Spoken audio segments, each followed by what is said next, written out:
మొన్న జరిగిన సంఘటన చాలా చాలా బాధకు గురి చేస్తుంది, హృదయాన్ని కలిచివేస్తుంది. ముఖ్యంగా కాశ్మీర్ అనేది ఎప్పుడు దశాబ్దాలుగా మండుతున్న సమస్య ఇది. నాకు ప్రత్యేకించి 1986-89 మధ్యలో నేను టైంలో తెలుగు సినిమాలు ఎక్కువ కాశ్మీర్లో షూటింగ్ జరిగాయి.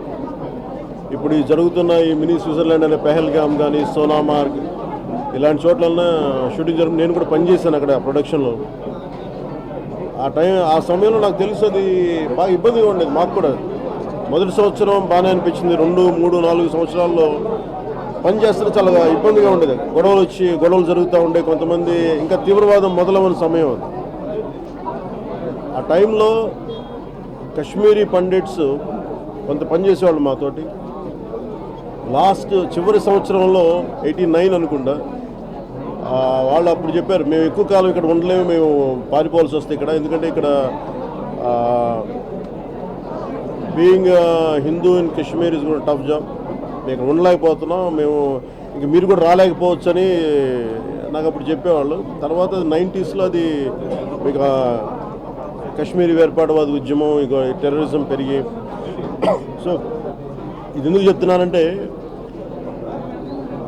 పొద్దున నేను మధుసూదన్ గారి ఇంటికి వెళ్ళినా, ఈరోజు చంద్రమౌళి గారి ఇంటికి వెళ్ళినా ఒకటే వాళ్ళు చెప్తుంది ఏంటంటే, మీరు న్యూస్లో ఉన్నది కానీ అందరూ చెప్తుంది కానీ ఇట్స్ క్వైట్ టార్గెటెడ్ కిల్లింగ్. అది మీరు హిందువా కాదా అని చెప్పి పరీక్షించి మరి చంపేశారు.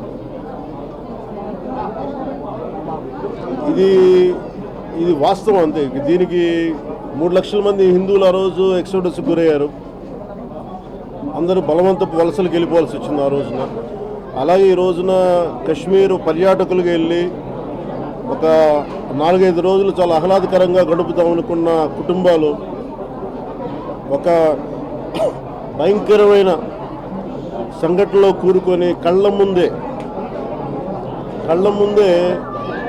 భర్తని చంపేస్తూ ఉంటాయి. కళ్ళ ముందు భర్తను చంపేస్తూ ఉంటే నిస్సహాయంగా చూసి ఏమి చేయాలో తెలియక అలాంటి అమానుషమైన ఘటనలు, ఇది ఎవరికి జరగకూడదని కోరుకుంటాం ఇలాంటి సంఘటనలు. సో అలాగే నా ఇందాక పొద్దున మసూదన్ గారి ఇంటికి వెళ్ళినప్పుడు కూడా బిడ్డల ముందు చంపేశారు. 4 గంటలు ఆ మా నాన్న బాగుండాలని చెప్పి గొంతు తడారిపోయే వరకు ఆ బిడ్డ ప్రార్థిస్తానే ఉన్నాడండి దేవుడిని. ఆ బిడ్డకి దేవుడి మీద నమ్మకం పోయింది. దేవుడు ఉంటే నిజంగా ఇలా చేస్తాడని, అంటే అంత ఒక్కొక్క సంఘటన వింటూ ఉంటే కడుపు తరుక్కుపోద్ది. అలాగే వాళ్ళు మేము నమ్మకంతో వచ్చి ఎందుకు ఇలా జరిగింది, ఎందుకు ఇలా అయింది మాకు అనేది వాళ్ళ బాధను వింటూ ఉంటే నిజంగా ఏమాత్రం స్పందన ఉన్న వ్యక్తి ఎవరైనా సరే, చిన్నపాటి మెత్తదనం ఉన్న ఎవరైనా వ్యక్తి నలిగిపోవాల్సింది. ఇంకా నేను బయటికి వెళ్ళి వాళ్ళతో మాట్లాడిన తర్వాత నేను ప్రెస్ ముందు మాట్లాడాలనగా నాకు మాటలు రాలేదు. మధ్యాహ్నం కూడా చాలా చాలా బాధ కలిగింది. ఎక్కడో ఒక చోట దీనికి ఒక ముగింపు పలకాల్సిన అవసరం ఉంది దీనికి.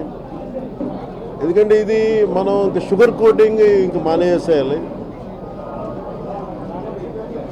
ఇందాక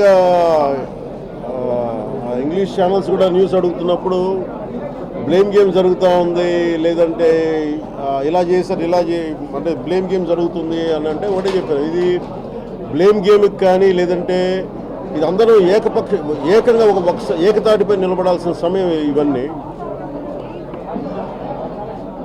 అక్కడ టెర్రరిజానికి మతం లేదు, ఖచ్చితంగా టెర్రరిజానికి మతం లేదు, ఇవన్నీ మాట్లాడచ్చు. కానీ ఇప్పుడు కాశ్మీర్ సంఘటనలో చాలా క్లియర్ కట్గా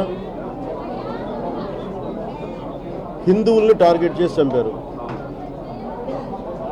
అంటే వాళ్ళందరూ చెప్పడం ఏంటంటే, ఇవన్నీ కూర్చోబెట్టి మనం దీన్ని ద్వేషాలు పెంచడం ఇవన్నీ కాదు, కానీ నువ్వు హిందువా నాన్ హిందువా అంటే అది చాలా అమానుషంగా వాళ్ళు అడుగుతూ ఒక్కరితో మాట్లాడుతుంటే వాళ్ళు చెప్తుంది ఏంటంటే, కల్మా చదవమన్నారు. మాకు రాదనగానే కూర్చోబెట్టి, అంటే ఎంత బాధాకరంగా అనిపించిందంటే, నేను బుల్లెట్స్ బాడీలో దిగినాయి అనుకున్నాను, కానీ తల చుట్టూ గుడ్డ కట్టేసింది. ఏముంది అంటే స్థలం లేదు, సగం తల లేదు. అలాగే ఇప్పుడు చంద్రబాబు గారు చూస్తే అసలు ఏదో పెడితే ఏంటంటే అసలు అంటే ఇంత మానుషంగా అంటే ఇది irrespective of religion, irrespective of region, మన కల్చరల్ సాంస్కృతిక డిఫరెన్సెస్ కానీ భాషలు కానీ అన్నీ దాటి ఇది అందరూ ఉగ్రవాదం పైన ఏకతాటి పైన అంటే ఒకే గళం ఇవ్వాల్సిన సమయం ఇది. మటుకు ఇది అందరూ మనం బాధ్యత ఇది అందరికీ. ఎందుకంటే ఈ రోజున చనిపోయారు, మిగిలిపోయిన వాళ్ళకి వాళ్ళ ఉగ్రవాదుల ఆలోచన కూడా ఏంటంటే బాధ కలిగించాలని. ఈరోజు చనిపోయిన ఈ దాదాపు 30 మంది వాళ్ళకి కలిగింది, దేశం మొత్తానికి కలిగింది బాధ, దేశం మొత్తానికి క్షోభ.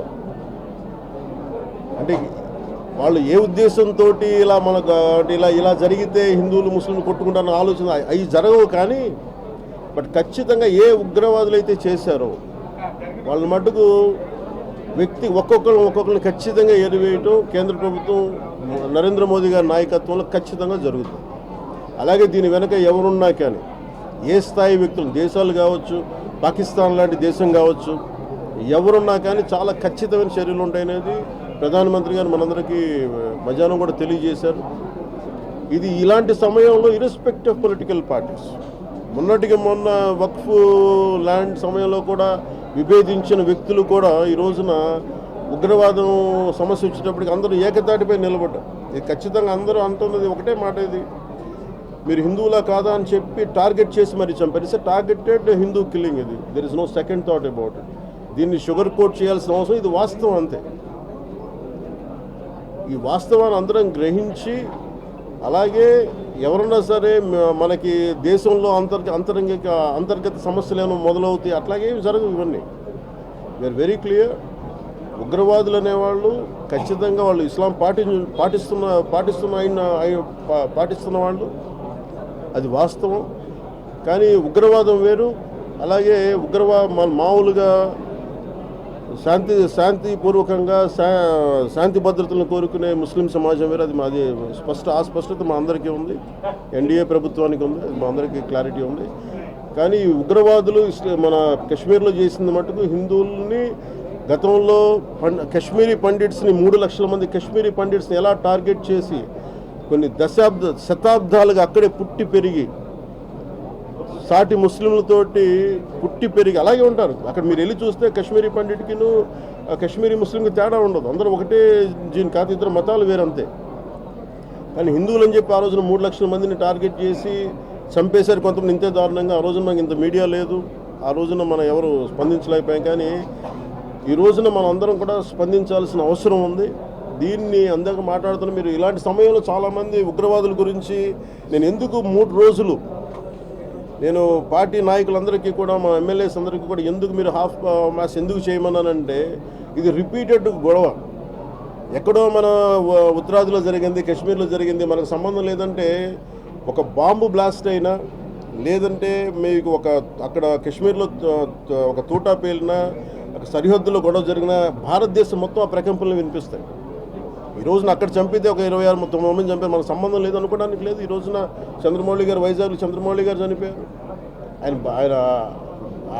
ఆయన భార్య ముందు చంపేశారు.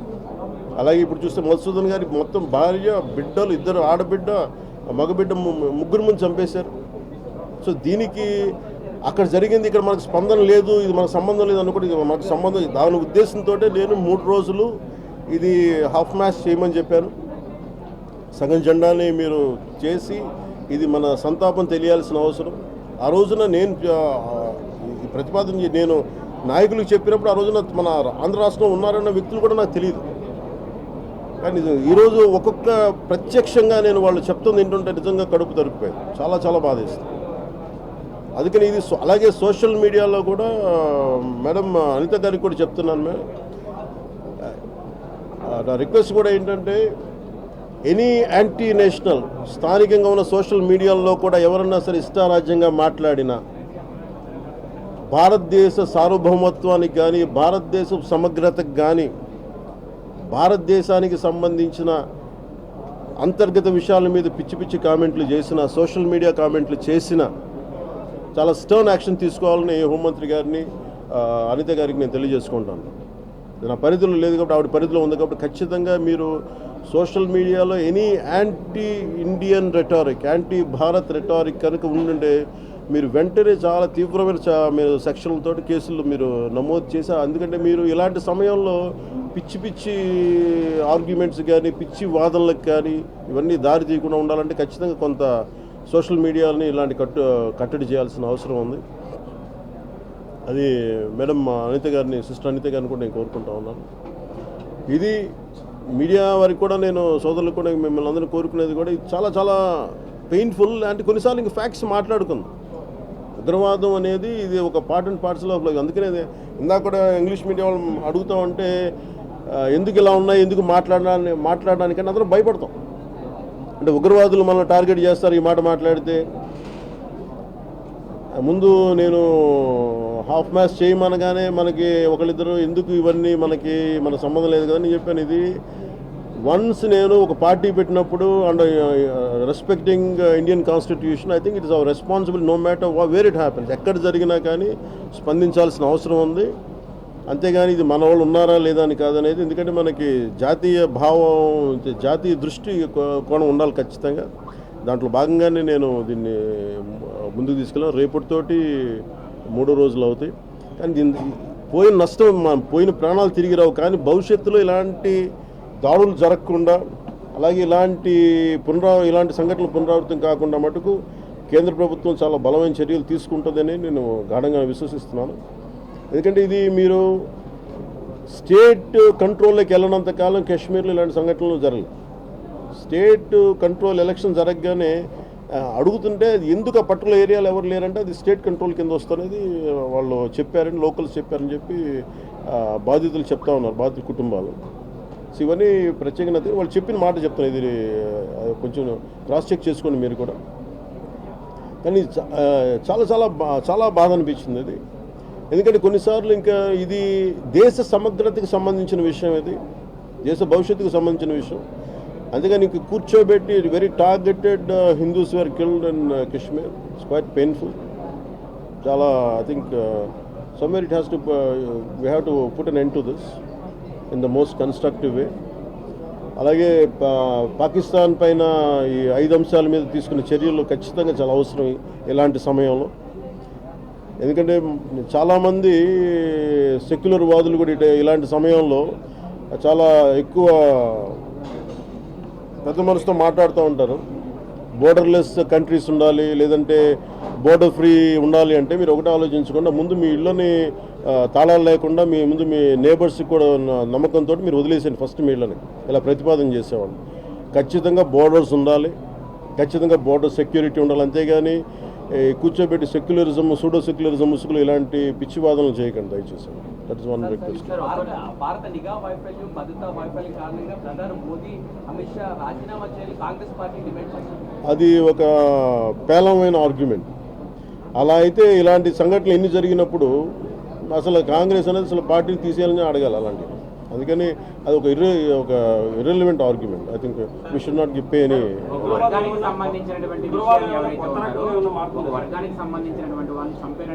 మీరు ఫస్ట్ మీరు కూడా ఇది మార్చుకోండి. ఒక వర్గం అంటే ఎవరు? మీరు అదే మాట్లాడండి. ఫస్ట్ మీరు కరెక్ట్ చేసుకోండి. When Hindus are targeted speak it loud. లేదు మీరు కరెక్ట్ చేసుకోకపోతే ఎట్లాగా? మీరు ఫస్ట్ నేను అనేది ఏంటంటే ఇట్ ఈస్ నాట్. మీరు ఒక ఫ్యాక్ట్ మీరు ఫస్ట్ అందరికి స్పష్టత తెచ్చుకుందాం. Hindus are being targeted and killed in Kashmir. Let us speak about it. అంతే.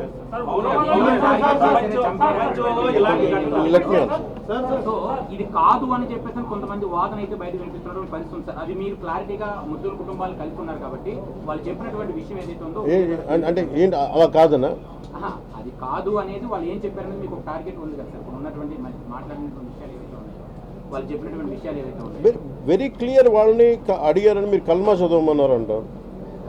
లేదండి, ఉదాహరణకి పొద్దున్న నేను మధుసూదన్ గారి ఇంటికి వెళ్ళాను. వాళ్ళ మిస్సెస్ చెప్తా ఉన్నారు, ఆవిడ ఇన్ని మోడర్న్ డ్రెస్ వేసుకున్నాను, నేను బొట్టు పెట్టుకోలేదు. వాళ్ళ హస్బెండ్ అని ఎందుకు బొట్టు పెట్టుకోలేదు, లాస్ట్ 10 నిమిషాల ముందు ఒక అరగంట ముందు ఫోటో కూడా చూపించారు, బొట్టు పెట్టుకున్నారు ఆవిడ.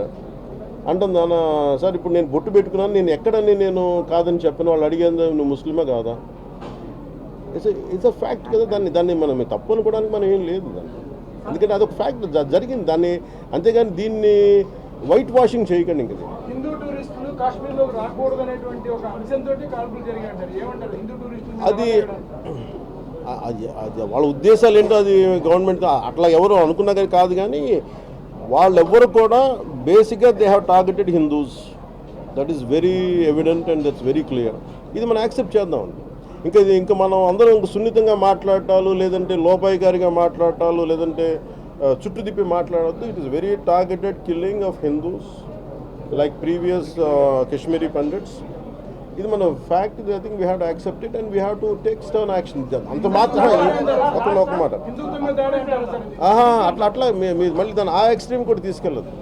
నేను ఆ ఎక్స్ట్రీమ్ కూడా మాట్లాడట్లా. నేనేం మాట్లాడుతున్నానంటే it is clear cut targeted Hindu killing. That's very clear, that's very evident. Number 1.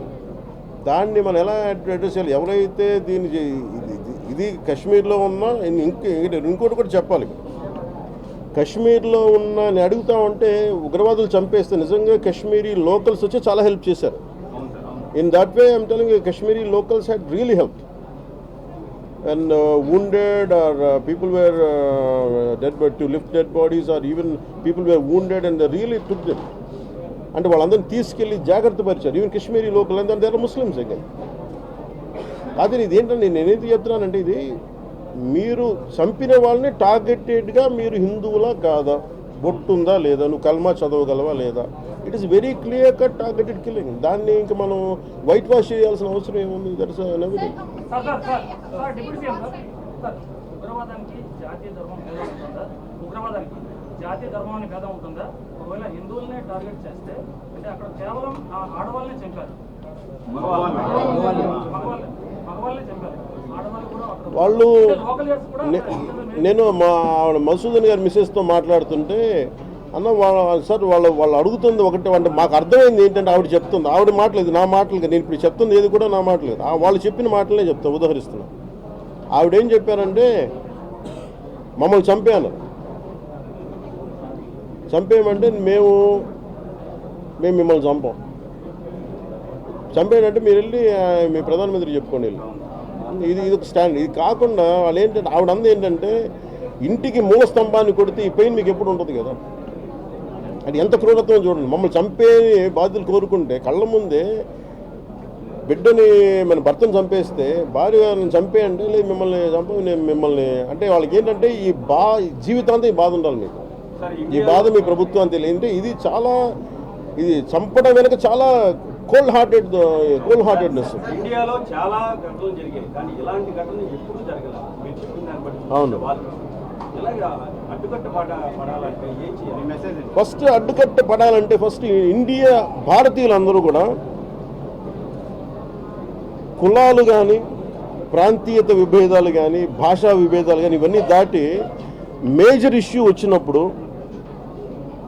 ఇలాంటి ఇష్యూ వచ్చినప్పుడు ఇవన్నీ దాటి మాట్లాడాలి. మీరు ఎటో తీసుకెళ్తారు. When I speak about it. And ఈ సందర్భం నేను కాదు కానీ it's not about uniform civil code. When situation comes I speak about it. Like I don't like to mince words right now.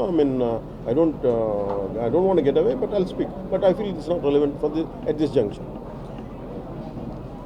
నేను కోరుకుంటుంది నా అప్పీల్ కూడా ఏంటంటే ఇక్కడ జాతీయ సమగ్రత, జాతీయ మన పరిరక్షణ దగ్గరికి వచ్చినప్పటికి మటుకు ఒక అందరికీ కూడా అన్కాంప్రమైజింగ్ కమిట్మెంట్ అయితే ఉండాలి. ఇర్రెస్పెక్టివ్ మీరు ముస్లిం అవ్వండి, హిందూ అవ్వండి, క్రిస్టియన్ అవ్వండి, సిక్ అవ్వండి, Jain, no matter who ever, మీ తమిళ్ అవ్వండి, తెలుగు అవ్వండి, కన్నడ, ఏ భాష అయినా కావచ్చు. కానీ when it comes to Indian sovereignty, Indian integrity, I think we should speak in one voice. That's what I